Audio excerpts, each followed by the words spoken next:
শীতকাল মানেই পিঠে পুলি, বিভিন্ন ধরনের পিঠে পুলি আমরা এই শীতকালে করে থাকি। তো এই শীতে গুড়ের পোয়া পিঠাও খুবই জনপ্রিয়। তো তাই আজকে আমি নলেন গুড় দিয়ে তোমাদেরকে শুকনো চালের গুঁড়ো দিয়ে পোয়া পিঠে বানিয়ে দেখাচ্ছি। কতটা পারফেক্ট হয়েছে ভেতরটা তোমরা দেখলে বুঝতে পারছো কতটা সুন্দর হয়েছে। তো এই পিঠে রেসিপিটা তোমরাও যদি ট্রাই করতে চাও তাহলে আমার ভিডিওটা তোমাদেরকে শুরু থেকে শেষ পর্যন্ত দেখতে হবে। তাহলে তোমরাও খুব সহজে এই শীতের সিজনে নলেন গুড় দিয়ে এই পোয়া পিঠাটা বানাতে পারবে। তো চলো তাহলে আমার পুরো ভিডিওটা দেখো, আশা করছি ভালো লাগবে। ভালো লাগলে লাইক কমেন্ট শেয়ার করবে, নতুন বন্ধু হলে সাবস্ক্রাইব করে পাশে থাকবে। এই গুড়ের পোয়া পিঠা বানানোর জন্য আমি 1 বাটি শুকনো চালের গুঁড়ো নিয়েছি। তোমরা হাতের সামনে যেটা পাবে শুকনো ভিজে যে কোনো চালের গুঁড়ো হলেই হবে। এবার আমি সমপরিমাণ ময়দা দিলাম, স্বাদ মতো লবণ দিলাম, আর ওই বাটিরই 1 বাটি নলেন গুড় দিয়ে দিলাম। দিয়ে সমস্ত কিছু উপকরণ ভালো করে আমি এবার হাত দিয়ে মেখে নেব। সুন্দর করে এটাকে ভালো করে হাত দিয়ে মেখে নিতে হবে।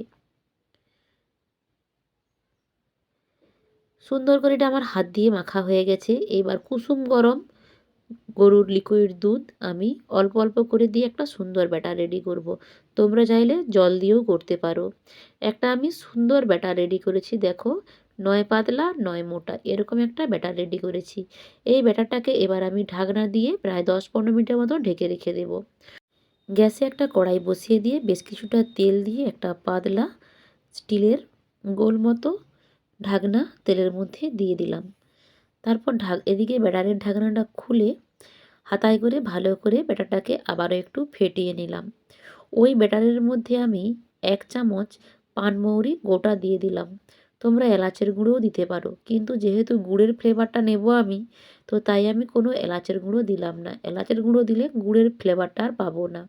তারপর আমি 1 হাতেই ব্যাটার নিয়ে ওই স্টিলের ঢাকনাটা তেল থেকে তুলে ব্যাটারটা দিয়ে দিলাম, দিয়ে তেলের মধ্যে ছেড়ে দিলাম। ছেড়ে দেবার পর তোমরাই দেখো কতটা পারফেক্ট হয়ে পিঠেটা ফুলে ওঠে। আমার প্রচণ্ড শরীর খারাপ, গলার ভয়েসটা একেবারেই চেঞ্জ হয়ে গেছে। তোমাদের যদি কারো জানা থাকে যে গলার ভয়েসটা তাড়াতাড়ি কী করে ভালো হবে, তোমরা অবশ্যই আমার কমেন্ট বক্সে বলো, তো আমি ট্রাই করে দেখব। আর পিঠাটা কতটা পারফেক্ট হয়ে ফুলে উঠলো তোমাদের সামনে তো দেখালাম। একদম দোখল হয়ে ফুলে উঠেছে লুচির মতো। তো এরকম যদি পোয়া পিঠা পারফেক্ট হয় সত্যি পিঠে বানাতে খুবই ভালো লাগে। তো কতটা আমার পিঠেটা পারফেক্ট হয়েছে তোমরা তো দেখে বুঝতেই পারছো।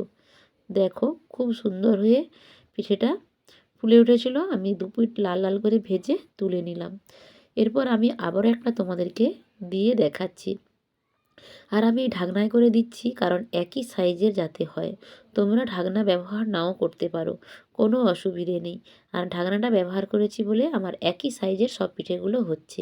আর সবগুলো কতটা সুন্দর হয়ে ফুলে উঠছে সে তো তোমাদের সামনেই দেখাচ্ছি। দেখো ফুলে একদম ফেটে যাচ্ছে পিঠেগুলো। আমি একই রকমভাবে এক এক করে সব পিঠেগুলোই ভেজে নেব। তো আমি আবারও একটা তোমাদেরকে দেখাচ্ছি, দেখো কতটা সুন্দর হয়ে পারফেক্ট হয়ে ফুলে উঠেছে।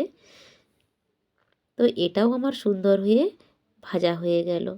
তো একই রকমভাবে আমি সব পিঠেগুলোই ভেজে নিলাম।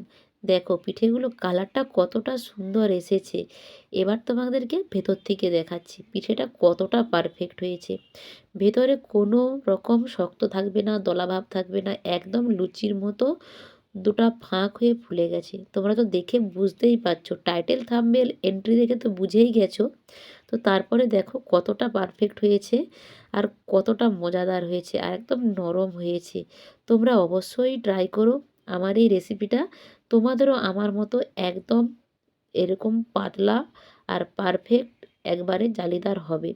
তো আজকে যারা আমার পেজে নতুন বন্ধু এসেছো তাদেরকে বলবো আমার চ্যানেলটিকে সাবস্ক্রাইব করে বন্ধু হয়ে আমার পরিবারের সদস্য হয়ে থাকার জন্য, যাতে আমি আগামী দিনে কোনো ভিডিও আপলোড দিলে সবার আগে তোমাদের কাছে পৌঁছে যায়। তো আজকের মতো বিদায় নিচ্ছি, দেখা হবে পরবর্তী ভিডিওতে। টাটা।